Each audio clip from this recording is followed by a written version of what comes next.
उसके बाद में अब सुन लीजिए, मामला है ज़कात का। काय का मामला है? ज़कात का। ज़कात का आदमी है, चमड़ी जाए तो जाए मगर दमड़ी ना जाए। बाद आदमी है कि पूरी पूरी जिंदगी जी चुका मगर सही तरीके से भी ज़कात ना निकाल पाया, खुद निकल गया मगर ज़कात ना निकाल पाया। सही बता रहा हूं मैं, ज़कात नहीं निकाल पाया। अगर कोई मौलवी आ भी गया ना, मदरसे की रसीद कटा लो, तो कह रहा बड़ा वाला लड़का घर पे नहीं है, जरा उससे पूछ लूं। अब छोटा घर पे नहीं है, उससे पूछ लूं। ये लोगों, ज़कात अगर तुम ना भी निकालोगे, ये जब भी निकल जाएगी, ये तो रुकेगी नहीं। डॉक्टरों पे जाएगी, थाने में जाएगी, कचहरी में जाएगी, वकील पे जाएगी, जज पे जाएगी, डॉक्टर पे जाएगी, सिपाही जी को जाएगी, दरोगा जी को जाएगी, खू जाएगी, रुकेगी नहीं। तू कितना भी रोकना चाह, ना रुकेगी ना। और खुद तो जाएगी, अपने साथ और को भी लेकर जाएगी। आलूओं में एक सड़ा हुआ आलू पड़ा हो, पड़ा रहने दो, मत निकालो। कुछ दिनों के बाद कई आलूओं को निकालना पड़ेगा, क्योंकि वो उन्हें भी दागदार बना। अरे बोलो, बना देते कि नहीं बना देते? आदमी सोच रहा है कि निकाल दूंगा तो कम हो जाएगी। अरे कम नहीं होगी। अगर तूने 2.5% ज़कात निकाल दी तो तेरा माल पाक हो जाएगा। अल्लाह तेरे घर को बीमारियों से पाक कर देगा, अल्लाह तेरी रोजी को पाक कर देगा, अल्लाह तेरी, तू इबादत करेगा, तुझे इबादत में मजा आएगा। तेरा पैसा कोर्ट कचहरियों में नहीं जाएगा, वकीलों पुलिस में नहीं जाएगा, नाजायज हराम जगह नहीं जाएगा, तेरा पैसा गलत जगह नहीं जाएगा। अपने पैसे का इस्तेमाल तो खुद ही करता रहेगा। अगर अल्लाह ने माल दिया है तो ज़कात निकाल। अरे अल्लाह का निजाम है, अल्लाह ने दिया जब निकलवा रहा, नहीं दिया है तो नहीं निकलवा रहा। देखो एक बात बताऊं मैं आपको, आप बच्चों को पढ़ाने जाओ स्कूल में, वो कहेगा दाखला फीस पहले, पढ़ाई बाद में। आप टैबलेट लेने एक भी जाओ ना, कहां मेडिकल पे, दवाई बाद में, पैसे पहले। भाई गलत है, बात है कि सही है? आप ट्रेन से सफर करो, सफर बाद में, पैसे। अब चाहे तुम्हारा सफर संपन्न हो कि ना हो, पैसा दे दिया। आपको शिफा मिले या ना मिले, दवाई का पैसा पहले दे दिया। बात है कि नहीं? बच्चा आपका पढ़े कि नहीं पढ़े, एडमिशन फीस पहले दे दी। मगर ज़कात का मामला देखो, अल्लाह फरमा रहा मैं पहले तुम्हें माल दूंगा, जब मालदार हो जाओ तो ज़कात बाद में दे दो।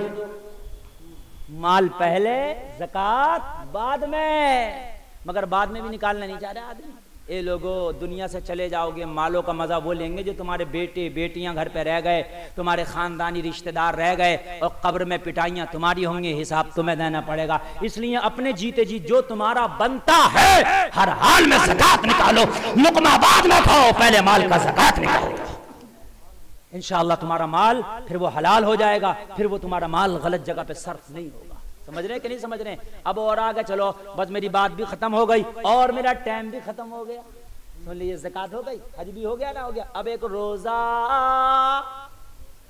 इसे मैंने देखा अभी रमजान का महीना निकला, 70 किलो की रात से बड़ा हट्टा कट्टा टहल लिया, मगर रोजा नहीं रख रहा। कह रहा मौलाना खुश्की आ रही है। जालिम, तुझे खुश्की आ रही है, अगर तुझे काटा जाए तो तेरे अंदर 7 हिस्से हो जाएंगे। खुश्की आ रही है। बड़े बड़े गलियन नौजवान, बड़े बड़े कलियन नौजवान रोजा नहीं रख रहे। आज के अमेरिका के डॉक्टर ने ये रिसर्च करके कहा है कि जो रोजा रखेगा साल में एक बार, 1 महीने का, उसे कभी कैंसर नहीं हो सकता। डॉक्टर का कहना है कि रोजा बीमारियों को दूर करता है। हर हकीम कहता है कि रोजा रखने से बीमारियां दूर भाग जाती हैं। रोजा रखो, मर नहीं सकते भूखे से रहने से, ज्यादा खाने से मर जाओगे। डॉक्टरों का कहना है रोजा रखो, रोजा रखने से हजारों बीमारियां तुम्हारी दूर हो जाएंगी, और रोजा रखने से घर में बरकतें आती हैं। 1 साल तक तुम्हारे जिस्म की बैटरी रिचार्ज हो जाती है। 1 साल तक अब बीमारियां नहीं आएंगी। हकीकत बात है, मैंने खुद आजमाया खुद। अगर मैं रोजा रख लूं तो कितनी पेट की ऐसी बीमारियां जो रमजान के महीना में दूर हो जाती है। रमजान के महीना में डॉक्टरों को देखा, जहां मुस्लिम क्षेत्र हैं, वो बैठे बैठे देखते हैं, कहते हैं रमजान के महीने में मरीज नहीं आता, वो रोजा रखता है तो बीमारी उसके पास नहीं आती है। समझ रहे हैं? अब रोजा नहीं रख रहे कि खुश्की आ रही है, कि वो आ रही है, कि फला के ये कि वो। सहाबाए किराम का हाल ये था ना, वो जब जंग लड़े तो कितनी मरतबा ऐसा हुआ, खाना खत्म हुआ, जंग चल रही है। जंग कभी कभी 1-1 हफ्ता, 10-10 दिन, 20-20 दिन भी चलती थी। तो एक बार तो ऐसा हुआ कि जंग चल रही है, खाना खत्म हो गया, तो चंद खजूरें बची। मेरे नबी ने सबको 1-1 खजूर बांट दी। बस आखिरी बात बता के खत्म कर रहा हूँ। मेरे नबी ने 1-1 खजूर बांट दी, सबको 1-1 खजूर। कहा यही खजूर है, जब तक जंग चलेगी बस यही खाना है, इसके अलावा कुछ नहीं है। तुम बता सहाबा क्या करते हैं मुसलमानों, उनका ईमान देखो। उसी खजूर को चूसते और चूस के मुंह से निकाल के जेब में रख लेते और सहरी कर लेते। दिन भर जंग लड़ते, और जब शाम आती इफ्तार का वक्त तो उसी को चूस के इफ्तार कर लेते, फिर जेब में रख लेते। एक हफ्ते तक खजूर चूस के सहरी, एक हफ्ता तक खजूर चूस के इफ्तार किया है, ना नमाज छोड़ी है, ना रोजा छोड़ा है, ना अल्लाह की बारगाह में जिहाद करना छोड़ा है। यार ये मुसलमान थे। अगर आज भी हो इब्राहिम सा ईमा पैदा, आग कर सकती है अंदाजे गुलिस्ता पैदा, खुदी को कर बुलंद इतना कि हर तकदीर से पहले खुदा बंदे से खुद पूछे बता तेरी रजा क्या है। ए मुसलमानों, तौहीद अल्लाह को एक मानो और शिकवे ना करो, लान तान ना करो रब की जात पर। एक चीज, नमाज हर हाल में फर्ज है, किसी हाल में माफ नहीं है। अगर खाट पे पड़ जा तो बिस्तर पे पढ़, अगर जंगल में है वहां पर, कहीं भी माफ है ही नहीं। 1 करोड़ रुपए दे दे, एक वक्त की नमाज माफ नहीं होगी। दो चीजें, और हम हर काम कर रहे हैं, हर काम, लेकिन इसी नमाज के लिए हम राजी नहीं है। बातें 336 बार आ रहे हैं सुबह से लेकर शाम तक, कह रहे टाइम ही नहीं है। कह रहे यार हम नमाज पढ़ेंगे तो दुकान कौन बेचेगा, नमाज पढ़ेंगे तो खेत कौन देखेगा, नमाज पढ़ेंगे कारोबार कौन देखेगा। क्यों मियां, बरकत करना ना करना, खेती में माल पैदा करना, तेरी दुकान में बरकत करना, बेनिफिट पैदा करना, ये अल्लाह ही का तो काम है, तेरा काम है ये। बताइए मुझे।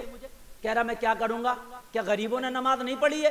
एक बात बताऊं, हजरत उमर इब्ने खत्ताब रज़ियल्लाहु तआला अन्हु जाहिरी तौर पर तो आधी दुनिया के बादशाह हैं, लेकिन हकीकत ये थी कि हजरत उमर ना वो टाट का लिबास पहनते थे, टाट का, और नंगी जमीन पर सोते थे और पत्थर का तकिया लगाते थे। ये हाल था हजरत उमर का, पत्थर का तकिया, नंगी जमीन और टाट का लिबास पहनते थे। और पूरी दुनिया में आधी दुनिया में हजरत उमर की हुकूमत। गुर्बत की बात, हजरत आयशा सिद्दीक़ा नबी की बीवी, हमारी माँ फरमाती हैं, हजरत अम्मी आयशा फरमाती हैं, लोगों जरा सुनना कि जिस दिन नबी का विसाल हुआ उस दिन मेरे घर में इतना तेल नहीं था कि रात में चिराग जला सकूं। मैंने अपने पड़ोसी से इतना तेल कर्जा लिया कि रात में चिराग जला लूं। जिस दिन नबी का विसाल हुआ उस दिन इतना तेल नहीं था घर में कि चिराग जल सके, उतना तेल मैंने कर्जा लिया ताकि मैं वो चिराग जला सकूं। आप बात करते हैं कि हम क्या करें मियाँ, जो जरा सा अगर पैसा नहीं है तो सोच रहा है मियाँ मैं कैसे इबादत करूं, मैं कैसे रोजा रखूं। कान खोल के सुन लो, एक वक्त की नमाज अगर जानबूझ के छोड़ दी 2 करोड़ 88 लाख बरस जहन्नम में जलाया जाएगा। आप सुन लो, बुखारी शरीफ की हदीस है कौले मोहम्मद कौले खुदा, फरमान न बदला जाएगा, बदलेगा जमाना लाख मगर कुरान न बदला जाएगा। अभी तो अल्लाह अनिल अंबानी से भी कुछ ना कह रहा, अभी तो धीरू भाई अंबानी से भी कुछ ना कह रहा, न तुमसे कुछ कह रहा। उन्होंने ढील दे दी है, रस्सी छोड़ दी है। पढ़ो वो जब कुछ नहीं कह रहा, ना पढ़ो वो जब कुछ नहीं कह रहा। लेकिन जो मैदान मैशर उसने रखा ना, वो यौमुल जज़ा जो रखा ना, वो सबसे पूछ लेगा, सबसे पूछेगा तूने कितनी सांसें ली हैं, कितना खा के आया, कितना पी के आया, कितना सता के आया, कितना को लोगों को गालियां बक के आया, कितना पड़ोसियों को सता के आया, कितनी नमाज़ें पढ़ के आया, कैसी पढ़ के आया। मियाँ हमारे बड़े बुरे हाल हैं कि अंग्रेज ने कहा था, अंग्रेज ने क्या कहा था मालूम है? सुन लो अंग्रेज ने क्या कहा था। कहा था जैसे मुसलमान ना ईद की नमाज पढ़ता ना, ईद की, अगर इस तरह से मुसलमान 5 टाइम की नमाज पढ़ने लगे ना तो पूरी दुनिया में इस्लामी हुकूमत हो जाएगी। उससे पूछा क्यों, तो उसने कहा सुनो, जब ईद की नमाज होती है तो अक्सर गलियां, अक्सर रास्ते रोक दिए जाते हैं, शहरों में होते हैं कि नहीं, बंद कर दिए जाते हैं, और प्रशासन का पहरा लग जाता। उधर से कोई अधिकारी आए, कहते नहीं इधर से सर नहीं जा सकते। क्यों? मुसलमान नमाज पढ़ रहा है। अगर कोई शासन का बड़ा अधिकारी आए, प्रशासन का कोई बड़ा अधिकारी आए, तो कहते सर इधर से नहीं जा सकते। क्यों? इसलिए कि आज मुसलमान नमाज पढ़ रहा। अंग्रेज का कहना है अरे जब मुसलमान एक वक्त की नमाज पढ़े तो बड़ा बड़ा अधिकारी अपने रास्ते बदल दे, और जब 5 टाइम की पढ़ने लगे तो दुनिया अपने रास्ते बदल देगी। लेकिन आज हाल हमारे क्या है? आज हमारे बस जुमा पे टिके हुए हैं, बस जुमा तक टिके हुए हैं, इसके बाद में नहीं है।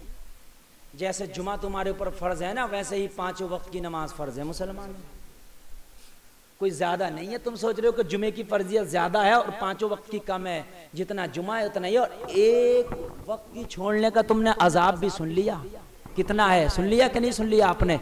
इतना है। और आप ये सोचो कि इसमें कमी है, मौलवी की बात है, तो किसी मौलवी की बात नहीं है, ये रब के महबूब की बात है, ये कम ना होगा। और जहन्नम कैसी है मालूम है? जब जहन्नम में डाला जाएगा ना तो 70,000 बरस तक नीचे ही गिरता जाएगा।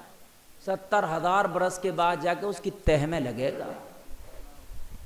ये हाल है। अगर हम जुमा पढ़ने भी चले गए तो मियाँ हमारे याद नहीं है नमाज, बस उल्टी सीधी पढ़ लें, जैसी आ रही है वैसी पढ़ लें। ये मुसलमानों कोई हार्ड काम नहीं है। नमाज का ही एक ऐसा कोर्स है जो आज तक बदला ना गया। दुनिया में हर चीज़ का कोर्स बदल दिया गया। पढ़ाइयों के कोर्स बदल गए हैं, खेती के कोर्स बदल गए, मकान बनाने के तरीके बदल गए। पहले मकान और तरह से बनते थे, आज तो बड़ी बड़ी किराने मकान बना रही हैं। 50-50 मंजिला बिल्डिंग बन रही है, नहीं बन रही है। आज के मकान बनाने के तरीके अलग हैं, लेकिन एक नमाज का सिलेबस ऐसा है, नमाज का कोर्स ऐसा जो 1400 साल पहले दे दिया गया, आज तक वही चल रहा।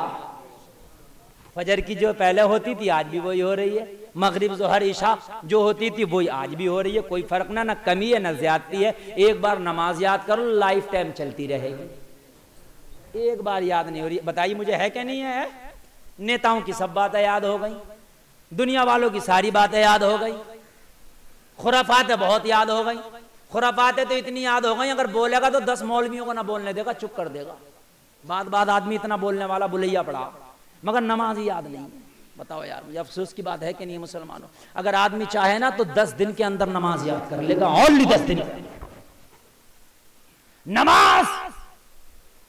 दूसरा रुकन